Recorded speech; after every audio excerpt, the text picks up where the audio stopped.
में तो जो भी विद्यार्थी बीएसटीसी एग्जाम 2025 और राजस्थान चतुर्थ श्रेणी कर्मचारी की तैयारी कर रहे हैं, अगर आप दोस्तों बीएसटीसी एग्जाम की तैयारी कर रहे हो या फिर आप दोस्तों राजस्थान फोर्थ ग्रेड की तैयारी कर रहे हो, ये क्लास दोस्तों आपके लिए बड़ी इंपॉर्टेंट है। इस क्लास को आप ध्यान से पूरा जरूर देखिए साथियों, और लास्ट में कमेंट कीजिए कितने प्रश्न आपके सही होते हैं, कैसी आपकी तैयारी है।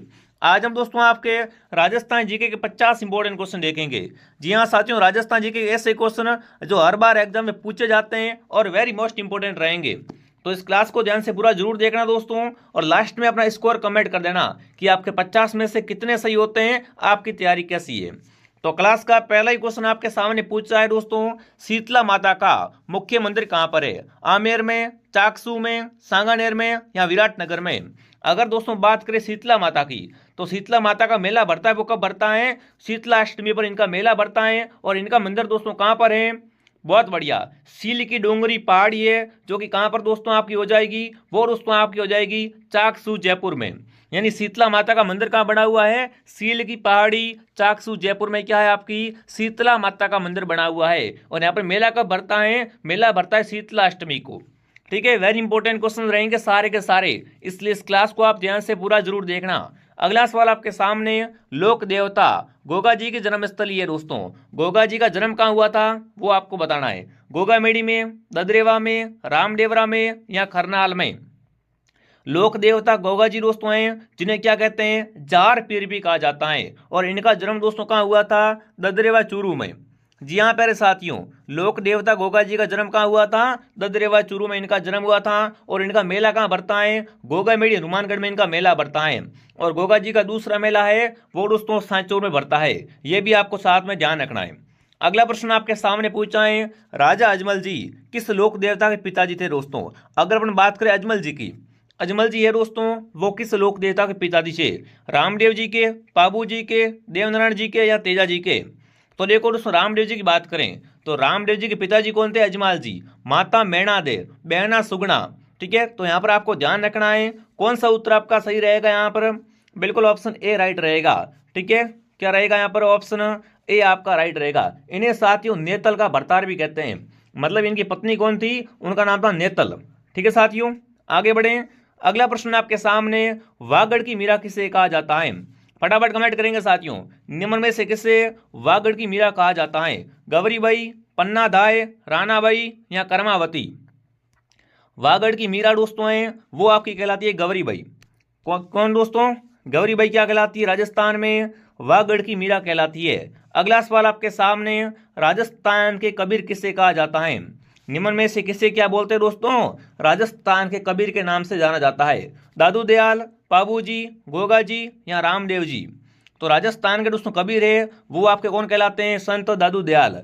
इन्हें दोस्तों क्या कहा जाता है? राजस्थान के कबीर कहा जाता है। देख लो, सारे क्वेश्चन बहुत इंपॉर्टेंट है, और ये सारे प्रश्न दोस्तों है ना राजस्थान की किसी न किसी भर्ती परीक्षा में आए हुए सवाल है। ठीक है, यही प्रश्न बार बार घुमा फिरा के आते हैं। अगला प्रश्न आपके सामने, निम्बार्क समर्दा की प्रधान पीठ कहां पर है? किशनगढ़ में, सलीमाबाद में, सालासर में या खेड़ापा में? फटाफट कमेंट करेंगे साथियों। बिल्कुल, निम्बार्क संप्रदाय है, इसकी जो आपकी प्रमुख पीठ है वो कहां पर रहेगी? सलेमाबाद में। क्या रहेगी दोस्तों यहाँ पर उत्तर? बी ऑप्शन आपका सही रहेगा। अगला प्रश्न आपके सामने, तेरह तल नृत्य है वो किस लोक देवता को समर्पित है? अगर मैं आपसे पूछूं दोस्तों कि तेरह तल नृत्य है वो किस मेले का मुख्य आकर्षक है, तो ये दोस्तों रामदेव जी के मेले का क्या होता है? मुख्य आकर्षक होता है। ठीक है ना, कौन दोस्तों करता है? रामदेव जी के मेले में तेरह तल नृत्य है वो कामड़ जाति की महिलाएं करती है। तो मतलब कौन सा उत्तर आपका सही रहेगा यहाँ पर? बी ऑप्शन आपका सही रहेगा। ठीक है, बहुत अच्छा क्वेश्चन है। अगला प्रश्न दोस्तों आपके सामने, रागमाला किसके द्वारा रची गई? रागमाला है दोस्तों, इसकी रचना किसने की थी? पुंडरीक विठल ने, पुंबा ने, उस्ताद चांद खान ने या पंडित भाव भट्ट ने? रागमाला है दोस्तों, ये किसने रची थी वो आपको बताना है। तो रागमाला दोस्तों किसकी है? पुंडरीक विठल की है। जी हाँ साथियों, दोस्तों ये आपका पुंडरीक विठल है ना, ये क्या है विद्यार्थियों? आमेर के कछवा शासक मिर्जा राजा मान सिंह का दरबारी विद्वान था। इन्होंने दोस्तों क्या किया था? रागमाला, राग मंजरी इनकी रचना की थी। ठीक है, तो कौन सा उत्तर आपका राइट रहेगा? पुंडरीक विठल ऑप्शन आपका सही रहेगा। अगला प्रश्न आपके सामने पूछा है, लोक नृत्य अग्नि का समन कहां से है? मतलब राजस्थान में साथियों अग्नि नृत्य कौन करता है वो आपको बताना है। ग्रासिया जनजाति, कामड़ जनजाति, जसनाथ संप्रदाय या दोस्तों आपकी भील जनजाति। तो राजस्थान में दोस्तों जो अग्नि नृत्य है ना वो कौन करते हैं दोस्तों, ये आपके करते हैं जसनाथ संप्रदाय के लोग। कौन दोस्तों करते हैं, जसनाथ संप्रदाय के लोग करते हैं, ठीक है ना, ध्यान रखना। और इनकी प्रधान पीठ कहाँ पर है बताओ, कतरियासर बीकानेर में क्या है दोस्तों, जसनाथ संप्रदाय की प्रधान पीठ है। और यहीं से क्या हुआ है दोस्तों, राजस्थान में अग्नि नृत्य का उद्गम हुआ है। तो कौन सा उत्तर आपका सही रहेगा बताओ, सी ऑप्शन आपका सही रहेगा। ठीक है मेरे साथियों, आगे बढ़े। अगला प्रश्न आपके सामने, वालर किसका प्रसिद्ध नृत्य है, मतलब वालर दोस्तों है ना वो किनका लोक नृत्य या प्रसिद्ध नृत्य होता है, सांचियों का, भीलों का, ग्रासियों का या चारणों का। देखो एक वालरा होता है, वालरा क्या है, कृषि का प्रकार होता है। और यहाँ पर क्या पूछा, वालर पूछा है। तो वालर क्या होता है साथियों, वालर ग्रासियों का नृत्य है। वालर क्या है दोस्तों, मुख्य रूप से ग्रासियों का नृत्य है। और वालर कहाँ का प्रसिद्ध है, तो वालर दोस्तों सिरोही का।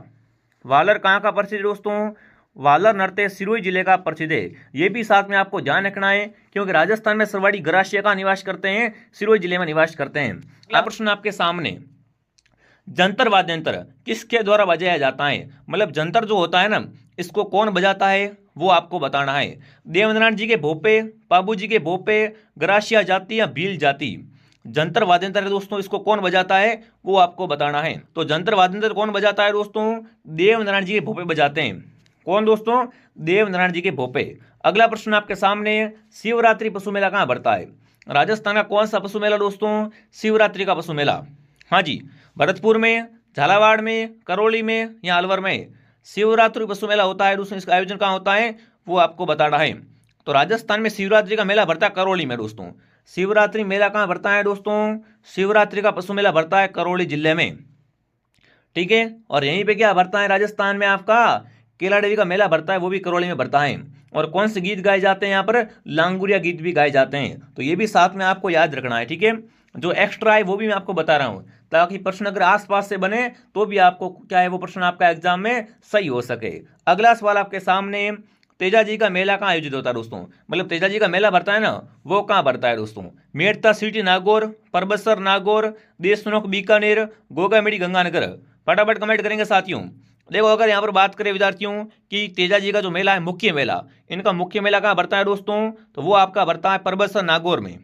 कहाँ भरता है दोस्तों, परबतसर में क्या भरता है, तेजा जी का मुख्य मेला भरता है, ठीक है। कब भरता है दोस्तों, ये दोस्तों आपकी श्रावण पूर्णिमा से भादवा मास की अमावस्या तक लगता है, ठीक है। और ये क्या है दोस्तों, आमदनी के हिसाब से ये मेला क्या है दोस्तों, आमदनी के हिसाब से राजस्थान का सबसे बड़ा मेला है। इसे अगर नागौरी बेल है वगैरह यहाँ पर बहुत प्रसिद्ध है, ठीक है। ये भी आपको साथ में ध्यान रखना है। अगला प्रश्न आपके सामने, सर्वाधिक पशु मेले कहाँ भरते हैं, मतलब राजस्थान में सर्वाधिक पशु मेले है ना वो कहाँ भरते हैं, नागौर, पुष्कर, करौली या अलवर। तो राजस्थान में सर्वाधिक पशु मेले भरते हैं दोस्तों, वो आपके भरते हैं बिल्कुल कहाँ पर, पुष्कर, नागौर। बिल्कुल नागौर राइट रहेगा। अरे पुष्कर वालों क्या रहेगा यहाँ पर उत्तर आपका, नागौर राइट रहेगा। नागौर में साथियों कुल कितने आपके 10 दोस्तों क्या है राज्य स्तरीय पशु मेले भरे जाते हैं, ठीक है। तो यहाँ पर आएगा नागौर ऑप्शन। अगला प्रश्न आपके सामने, राज्य स्तरीय पशु मेलों की संख्या राजस्थान में कितनी है, मतलब दोस्तों आपको बताना है कि राजस्थान में टोटल कितने दोस्तों आपके राज्य स्तरीय पशु मेले भरते हैं, तो वो आपके 10 भरते हैं। क्या उत्तर रहेगा यहाँ पर, 10 उत्तर आपका राइट रहेगा साथियों। बहुत अच्छा क्वेश्चन है। सर्वाधिक पशु मेले कहाँ भरते हैं, वो नागौर में भर जाते हैं।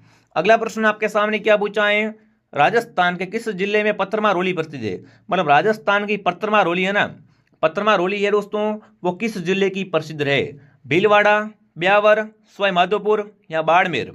देखो लठमा रोली, पत्थरमा रोली दोस्तों, ठीक है ना। तो राजस्थान में जो पत्थरमा रोली है वो बाड़मेर, पत्थरमा रोली कहाँ मनाते हैं दोस्तों, राजस्थान में बाड़मेर में मनाते हैं। तो ऑप्शन डी आपका राइट रहेगा। जिसने भी साथियों क्लास को लाइक नहीं किया है फटाफट एक बार सभी साथी क्लास को लाइक करें और क्लास को शेयर करें, ठीक है। अगला प्रश्न आपके सामने, राजस्थान में घुड़ला त्यौहार कब मनाते हैं, राजस्थान में मारवाड़ का मुख्य रूप से घुड़ला त्यौहार है ना वो बहुत प्रसिद्ध है दोस्तों। तो घुड़ला त्यौहार है वो कब मनाया जाता है वो आपको बताना है, श्रावण शुक्ल अष्टमी को, श्रावण कृष्ण अष्टमी को, चैत्र कृष्ण अष्टमी को या भाद्रपद शुक्ल अष्टमी को। तो राजस्थान में घुड़ला त्यौहार मनाते हैं दोस्तों, वो मनाते हैं चैत्र कृष्ण अष्टमी को। क्या उत्तर रहेगा, चैत्र कृष्ण अष्टमी को क्या मनाते हैं राजस्थान में, घुड़ला त्यौहार मनाया जाता है। कावड़ बनाने के लिए कौन प्रसिद्ध दोस्तों, उस्ताद लालचंद, मांगेलाल मिस्त्री, साइबाराम या चंपालाल। राजस्थान में साथियों कावड़ बनाने के लिए कौन प्रसिद्ध है? तो आपका आएगा मांगेलाल मिस्त्री। क्या आ जाएगा यहाँ पर उत्तर? मांगेलाल मिस्त्री उत्तर आपका राइट है। अगला प्रश्न दोस्तों आपके सामने, ऊंट की खाल पर सवर्णी नक्काशी कार्य होता है उसे क्या बोलते हैं? दोस्तों यहाँ पर आपसे पूछा है कि ऊंट की खाल पर सवर्णित नक्काशी का कार्य होता है ना, उसे किस नाम से जाना जाता है? देखिए, कारचोब, फड़ चित्र, उस्ता कला या मथरण कला। तो मैंने आपको पहले ही बता रखा है कि ऊंट की खाल पर क्या करना दोस्तों? चित्र बनाना क्या कहलाता है? उस्ता कला कहलाता है। जी हाँ साथियों, क्या रहेगा यहाँ पर? बिल्कुल उस्ता कला राइट रहेगा, ठीक है ना। और इसका केंद्र है वो बीकानेर है। तो कौन सा उत्तर आपका सही रहेगा यहाँ पर? उस्ता कला ऑप्शन आपका राइट रहेगा। दोस्तों जो भी विद्यार्थी बीएसटीसी एग्जाम 2025 की तैयारी करना चाहते हैं वो भी प्ले स्टोर से आरपी स्टडी ऐप को डाउनलोड करें। दोस्तों आपको बीएसटीसी का कंप्लीट कोर्स है वो आरपी स्टडी में मिल जाएगा। राजस्थान का नंबर 1 कोर्स दोस्तों बीएसटीसी का है, वो आरपी स्टडी में मिलेगा। उससे दोस्तों कोटी क्लास मिलेगी आपको। सारे टीचर मेहनती बढ़िया तरीके से आपको नोट्स लिखवाते हैं, पढ़ाते हैं, कोई भी आपका डाउट नहीं रहेगा, ठीक है। तो जिसने भी दोस्तों आरपी स्टडी ऐप डाउनलोड नहीं किया है वो ऐप को डाउनलोड करें। और यहाँ पर दोस्तों आपको बीएसटीसी हो गई, चतुश्चरणी हो गया, इन सभी का कोर्स है वो ऐप में मिल जाएगा। अगला प्रश्न दोस्तों आपके सामने, नमदे बनाने के लिए कौन सा जिला प्रसिद्ध है? मतलब राजस्थान में नमदे है ना, नमदे है वो कहाँ से उत्पादित होते हैं वो आपको बताना है। टोंक, बूंदी, जयपुर या दोस्तों अजमेर। तो जानने का विद्यार्थियों, नमदे वो दरी बनाने के लिए, नमदे है, दरी है, गलीचे है, ये कहाँ के दोस्तों? आपके टोंक के। क्या उत्तर रहेगा यहाँ पर? टोंक उत्तर आपका सही रहेगा। अगला प्रश्न आपके सामने पूछा है साथियों, जोधपुर का प्रसिद्ध बादला निम्न में से क्या है? बादला है क्या दोस्तों आपका? लकड़ी का मंदिर है क्या? बिल्कुल नहीं। जस्ते से बनी पानी की बोतल, जरी की साड़ी नहीं है, टेराकोटा की मूर्तियां नहीं है दोस्तों। पहली बात, बादला क्या है दोस्तों? बादला आपकी जस्ते से बनी वाटर बोतल है, ठीक है, जो कि कहाँ की प्रसिद्ध है दोस्तों? तो बादला है जोधपुर की प्रसिद्ध है। तो यहाँ पर कौन सा उत्तर आपका सही रहेगा? बी उत्तर आपका राइट रहेगा, ठीक है। बड़े साथियों आगे बढ़े, अगला बताओ, अल्लाह जिलाई बाई का संबंध किस क्षेत्र से है? मतलब अल्लाह जिलाई बाई दोस्तों क्या है? राजस्थान की मांड गायिका है। और इन्हें साथ में क्या बोलते हैं दोस्तों? राजस्थान की मरु कोकिला भी कहा जाता है, ठीक है ना। तो अल्लाह जिलाई बाई का संबंध किस क्षेत्र से है? तो मांड गायन से इनका संबंध है। बहुत अच्छा क्वेश्चन है। अल्लाह जिलाई बाई की पहचान किस क्षेत्र में रही है? वो रही है मांड गायन में, ठीक है। इन्हें पद्मश्री भी मिल चुका है। तो बी ऑप्शन आपका सही रहेगा। अगला प्रश्न आपके सामने विद्यार्थियों, जयपुर घराने का प्रसिद्ध लोक नृत्य है, इनमें से कौन सा दोस्तों आपका जयपुर घराने का प्रसिद्ध लोक नृत्य है? कथकली, ओडिसी, भारतनाट्यम या कथक। तो काफी बच्चे क्या करते हैं, प्रश्न को आधा पढ़ते हैं और कथकली राइट कर देते हैं। अरे नीचे देखो कथक लिखा हुआ है, तो कथकली आपको राइट नहीं करना दोस्तों। जयपुर का आपका प्रसिद्ध लोक नृत्य कौन सा है? वो रहेगा कथक। और ये कथक क्या है दोस्तों? राजस्थान का राज्य शास्त्रीय नृत्य है। शास्त्रीय नृत्य कौन सा है? तो आपको कथक राइट कर देना है। और ये कहाँ का प्रसिद्ध है दोस्तों? जयपुर घराने का। अगला प्रश्न आपके सामने, राजस्थान संगीत नाटक अकादमी कहाँ पर है? जयपुर में, बीकानेर में, अजमेर में या जोधपुर में? राजस्थान संगीत नाटक अकादमी दोस्तों ये कहाँ पर है आपकी? ये हो जाएगी जोधपुर में, ठीक है साथियों। कब स्थापित हुई थी? 1957 में स्थापित हुई थी। कहाँ पर हो जाएगी आपकी? जोधपुर शहर में क्या है? राजस्थान संगीत नाटक अकादमी है। मतलब कौन सा उत्तर आपका सही है यहाँ पर? डी ऑप्शन आपका सही है। अगला प्रश्न बताओ चलो, 1908 में स्थापित राजपूताना म्यूजियम कहाँ पर है? जयपुर में, उदयपुर में, अजमेर में या चित्तौड़गढ़ में? दोस्तों स्थापना पूछिए राजपूताना म्यूजियम की, तो राजपूताना म्यूजियम की स्थापना हुई थी 1908 में, जो कि कहाँ पर हुई थी दोस्तों? फटाफट कमेंट करेंगे। 1908 में स्थापित राजपूताना म्यूजियम है दोस्तों, वो आपका अजमेर में है। अजमेर में कहाँ पर दोस्तों? अजमेर के मैगजीन दुर्ग में दोस्तों। कहाँ पर? अजमेर के दोस्तों मैगजीन दुर्ग में। तो जो भी ऑप्शन सी राइट कर रहा है, सी ऑप्शन आपका सही रहेगा। अगला प्रश्न आपके सामने विद्यार्थियों, उदयपुर में है ना, उदयपुर में दोस्तों डाकन प्रथा पर कब प्रतिबंध लगाया गया था? उदयपुर की जो डाकन प्रथा है ना, इस पर रोक कब लगी थी वो आपको बताना है। 1850, 1853, 1855 या 1858 में? उदयपुर में डाकन प्रथा पर रोक लगी थी दोस्तों, वो लगी थी 1853 में। 1853 में दोस्तों एक क्लास मॉर्निंग 8 बजे आती है, ठीक है। एक क्लास मॉर्निंग 8 बजे, एक क्लास दोपहर 2 बजे और एक क्लास शाम को 9 बजे लाइव आती है। इन तीनों को ज्वाइन करना है साथियों, ठीक है ना। और जिसने भी कोर्स नहीं लिया है वो शानदार कोर्स लेके तैयारी करो। कोर्स में आपको सारे विषय मिलेंगे, नोट्स वगैरह सब कुछ, ठीक है। अगला सवाल आपके सामने पूछा है, राजस्थान में ताराबाद की ओढ़नी है दोस्तों, वो कौन ओढ़ता है? आदिवासी महिलाएं, गुर्जर महिलाएं, दलित महिलाएं या जाट महिलाएं? राजस्थान में साथियों ताराबाद की ओढ़नी है वो ओढ़ती आदिवासी महिलाएं। कौन? आदिवासी महिलाएं। अगला प्रश्न आपके सामने, मुर की आभूषण है दोस्तों, वो शरीर के किस भाग में पहना जाता है? मुर्की दोस्तों कहाँ पहनते हैं? नाक में, कान में, गर्दन में या सिर पर? तो दोस्तों मुर्की आभूषण है वो कहाँ का आभूषण है? वो दोस्तों कान का आभूषण है। कहाँ का आभूषण है मुर्की? पुरुषों के कान का।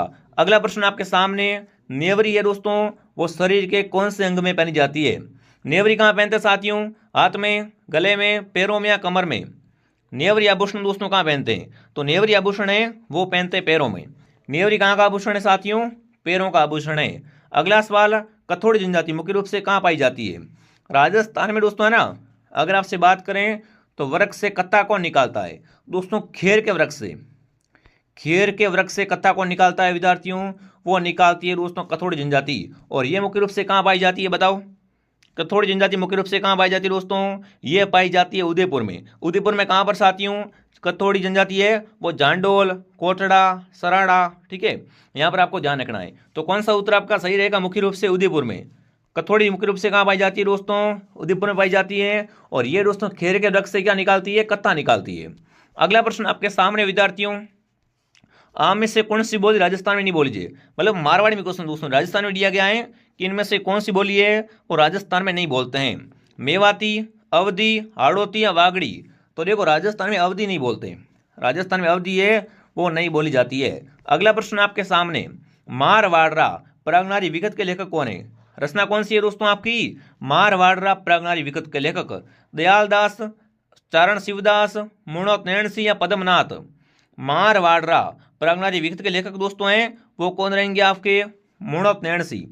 मुणोत नैण सिंह क्या हो जाएगा यहाँ पर आपका? राइट आंसर हो जाएगा। अगला प्रश्न दोस्तों आपके सामने, वंश भास्कर किस भाषा में लिखा गया है? अब देखो वंश भास्कर किसकी है? वंश भास्कर सूर्यमल मिश्र की है, ठीक है। और ये किस भाषा में लिखा गया है वो आपको बताना है। डिंगल में, संस्कृत में, अपभ्रंश में, हाड़ौती में? वंश भास्कर की दोस्तों भाषा कौन सी है? डिंगल भाषा है। कौन सी भाषा है दोस्तों इसमें? डिंगल भाषा में लिखा गया है। ये आपको ध्यान रखना है। चारण कवि सूर्यमल मिश्र ने लिखा था। अगला प्रश्न आपके सामने क्या पूछा है? कन्हैयालाल सेठिया की कृति कौन सी है? इन चारों में से बताना है कि कौन सी कृति है वो कन्हैयालाल सेठिया की है।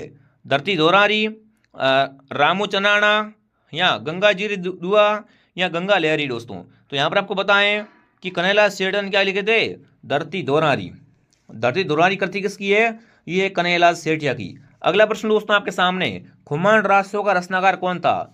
खुमान रासो है ये रचना किसकी है? यासिक जीवन की, दलपत की, जोधराज की या ईश्वरदास की?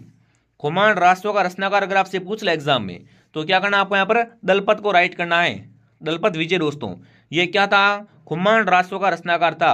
और इसकी भाषा कौन सी है? पिंगल भाषा में लिखा गया है, ठीक है ना। ये क्या है दोस्तों? पिंगल भाषा में लिखा गया है। इसमें साथियों बप्पा रावल से लेकर दोस्तों राज सिंह के तक क्या है? मेवाड़ के गुइल वंशों का यहाँ पर वर्णन मिलता है। तो कौन सा उत्तर आपका सही रहेगा? बी उत्तर आपका राइट रहेगा। अगला प्रश्न दोस्तों, पोपा बारी पोल पुस्तक किसने लिखी? जयनारायण व्यास ने, दानमल ने, मानमल ने या माणिकलाल वर्मा ने? पोपा बारी पोल पुस्तक दोस्तों इसके रचयिता कौन है? तो यहाँ पर आएगा जयनारायण व्यास। क्या आ जाएगा? जयनारायण व्यास ऑप्शन आपका सही है। अगला प्रश्न दोस्तों आपके सामने क्या पूछा है? खसरा समझिए दोस्तों। खसरा क्या होता है? सार्वजनिक भवन होता है, भूमि का क्षेत्र, धार्मिक कर, राजकीय कर? तो खसरा दोस्तों अगर बात करें ना तो खसरा क्या होता है? खसरा भूमि का क्षेत्र होता है दोस्तों, ठीक है ना। खसरा क्या है दोस्तों? भारत में खसरा एक क्या है? कृषि संबंधी दोस्तों कानूनी दस्तावेज होता है। तो कौन सा उत्तर आपका सही रहेगा? बी उत्तर आपका राइट रहेगा। अगला प्रश्न दोस्तों आपके सामने, मत्स्य जनपद का सर्वप्रथम उल्लेख कहाँ मिलता है? मत्स्य जनपद का सर्वप्रथम उल्लेख है दोस्तों वो किस वेद में मिलता है? ऋग्वेद, यजुर्वेद, सामवेद या अर्थवेद? फटाफट कमेंट करेंगे साथियों। बहुत ही अच्छा क्वेश्चन है। मत्स्य का सर्वप्रथम उल्लेख कहाँ मिलता है? तो ये मिलता है ऋग्वेद में। मत्स्य जनपद का सर्वप्रथम उल्लेख कहाँ मिलता है? ऋग्वेद में मिलता है। अगला प्रश्न दोस्तों आपके सामने, प्राचीन भारत में विराटनगर किस जनपद की राजधानी थी? विराटनगर दोस्तों है वो प्राचीन समय में किसकी राजधानी थी वो आपको बताना है। मत्स्य की, राजन्य की, शिवी की या साल्व की? तो यहाँ पर दोस्तों मत्स्य की राजधानी कौन थी प्राचीन समय में? मत्स्य की राजधानी थी विराटनगर। क्या हो जाएगा उत्तर? ऑप्शन ए आपका राइट रहेगा। अगला सवाल आपके सामने, आहड़। आहड़ सभ्यता को और किस नाम से जाना जाता है? आहड़पुर, अगजपुर, आगाठपुर या आदमपुर? तो आहड़ सभ्यता दोस्तों है ना इसको और किस नाम से जानते हैं? इसे दोस्तों आगाठपुर भी कहा जाता है। क्या कहते हैं? आगाठपुर भी कहा जाता है। अगला प्रश्न दोस्तों आपके सामने, राजपूतों को उन्होंने की संतान किसने बताया? दोस्तों राजपूतों का किस विद्वान ने उन्होंने के संतान बताया है वो आपको बताना है। कर्नल जेम्स टोड ने, वी ए सिम्थ ने, डॉक्टर भंडारकर ने या डॉक्टर दशरथ शर्मा ने। तो यहाँ पर साथ में वी ए सिम्थ क्या कहते हैं कि राजपूत क्या है, हुणों के संतान है। क्या हो जाएगा उत्तर आपका बी ए सिम्थ सही रहेगा। क्या रहेगा उत्तर बी ए सिम्थ, उत्तर आपका राइट रहेगा। बहुत बढ़िया। अगला प्रश्न आपके सामने क्या पूछा है, परतियार वंश का अंतिम शासक कौन था, यशपाल, राज्यपाल, महेंद्रपाल या महिपाल। परतियार वंश का दोस्तों आपका अंतिम शासक था वो था यशपाल। कौन था विद्यार्थियों, यशपाल। बहुत अच्छा क्वेश्चन है, वेरी इंपॉर्टेंट है। अगला सवाल आपके सामने पूछा है, महाराणा कुंभा की हत्या कहाँ पर हुई थी दोस्तों। देखो महाराणा कुंभा की हत्या दोस्तों किसने की थी, इसी के पुत्र उदा ने की थी। कुंभा की दोस्तों हत्या किसने की थी, कुंभा के पुत्र उदा ने की थी। कहाँ पर दोस्तों की थी, तो वो की थी कुंभलगढ़ दुर्ग में। ठीक है ना। क्या दोस्तों इन्होंने बहुत अच्छा क्वेश्चन बनता है कि इनमें से किसे मेवाड़ का पितरंता कहते हैं, तो मेवाड़ का पितरंता है वो आपका उदा है। ठीक है, इन्होंने क्या की थी, उदा ने कुंभा की हत्या की थी कुंभलगढ़ दुर्ग में। अगला प्रश्न आपके सामने है दोस्तों, 1468 में महाराणा कुंभा की हत्या किसने की थी, तो यहाँ पर आएगा उदा। क्या आएगा उदा। कब दोस्तों की थी, 1468 में। कहाँ पर की थी, तो भी आपको ध्यान रखना है, कुंभलगढ़ दुर्ग राजसमंद में। अगला सवाल है, चित्तौड़गढ़ का तीसरा शाखा कब हुआ दोस्तों। चित्तौड़ में कुल 3 शाखे हुए थे। पहला शाखा 1303 में हुआ था दोस्तों। ठीक है ना, जो जब क्या हुआ था दोस्तों आपका राजस्थान का ऐतिहासिक जोर हुआ था, रानी पद्मिनी ने जोर किया था। तो चित्तौड़ का तीसरा शाखा कब हुआ था, फटाफट कमेंट करेंगे। चित्तौड़ का फर्स्ट शाखा 1303 में, और चित्तौड़ का तीसरा शाखा पूछे तो क्या करना है आपको दोस्तों, 1568 को राइट करना है। 1568 में क्या हुआ था, चित्तौड़ का तीसरा शाखा हुआ था। तो जो भी साथी ऑप्शन ए को सही कर रहे हैं, ऑप्शन ए आपका राइट है। अगला प्रश्न दोस्तों, किस वर्ष हल्दीघाटी युद्ध हुआ था। हल्दीघाटी युद्ध कब हुआ था दोस्तों। हल्दीघाटी कहाँ पर दोस्तों है, ये आपकी राजसमंद में है। कहाँ पर हल्दीघाटी है दोस्तों, राजसमंद में हल्दीघाटी है। ठीक है, और हल्दीघाटी युद्ध कब हुआ था, 1576 में। 1576 में क्या हुआ था विद्यार्थियों, आपका प्रसिद्ध हल्दीघाटी हुआ था। कब, 18 जून 1576 में। ठीक है, अगला प्रश्न आपके सामने क्या पूछा है, चावंड राजधानी का संबंध किससे है दोस्तों। तो चावंड क्या थी आपकी, महाराणा प्रताप की राजधानी थी दोस्तों। चावंड किसकी राजधानी थी, महाराणा प्रताप की राजधानी। राठौड़ राजवंश के प्रथम शासक कौन थे, राठौड़ों के प्रथम शासक दोस्तों, राठौड़ों के प्रथम शासक थे वो थे आपके रावचुंडा। रावचुंडा ऑप्शन आपका राइट है। अगला सवाल, मारवाड़ का भूला बिसरा नायक किसे कहते हैं। फटाफट साथियों कमेंट करेंगे कि मारवाड़ का भूला बिसरा नायक है वो किसे कहा जाता है, तो वो आपका रहेगा रावचंद्र सेन। ठीक है साथियों, कौन सा उत्तर आपका सही रहेगा यहाँ पर, ऑप्शन ए आपका राइट रहेगा।